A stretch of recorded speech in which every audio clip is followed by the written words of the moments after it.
est-ce que tu peux nous refaire cette voix en autant? Est-ce que c'est vraiment toi qui l'as fait? Mais alors, ça n'en finira pas. Alors, votre correspondant n'est pas disponible pour le moment. Veuillez rappeler ultérieurement. Oh my God. Et c'est exactement ça. Et tu vois, non mais Lisette, c'est un vrai plaisir de t'avoir sur ce plateau. Et les gens connaissent cette voix.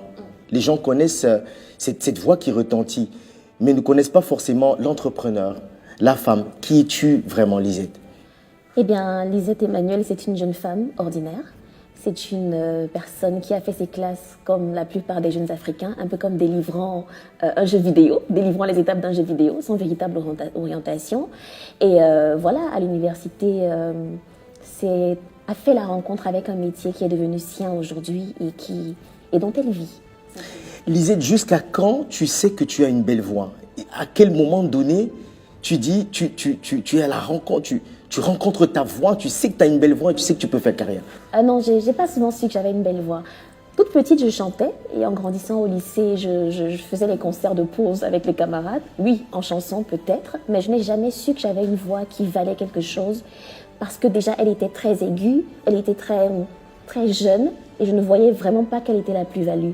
Je découvre que ma voix peut avoir un sens quand je commence à faire de la radio et que les encadreurs, les personnes qui écoutent à distance et qui arrivent demandent qui je suis et cherchent à voir mon visage. Mais jamais, non, je ne sais que j'ai une belle voix comme ça à toute côte. Donc, étant tout petite, tu as grandi avec un sentiment normal, classique, que voilà, tu étais une jeune femme normale, mais qui n'avait pas encore la conscience, effectivement, de la qualité, de la puissance de ce que tu pouvais réaliser. Absolument. Je n'ai jamais soupçonné que ma voix serait ce qu'elle représente aujourd'hui et rapporterait ce qu'elle rapporte aujourd'hui. C'est-à-dire que, et même, mais quel est le déclic? Est-ce qu'il y a eu un moment donné, peut-être un premier contrat, peut-être une première répétition, peut-être un retour d'une salle, d'une foule, des gens qui t'ont dit, là, Lisette, on va capitaliser dessus? Non plus. Attendez, je crois que je dois faire un petit historique qui est très important. Okay. Quand je vais à l'université, tout ce que j'ai dans la vie, c'est l'école. Tout ce que je sais faire, tout ce qu'on apprécie, c'est vraiment le fait que je ne reprenne jamais de classe. Sauf qu'en première année, au premier semestre, je fais de mauvaises notes et à la fin d'année, j'ai chaud. Okay. Donc, université publique, l'année qui suit, j'ai beaucoup de temps. Et moi, je n'aime pas rester oisif. Donc, je décide de faire du bénévolat dans une association.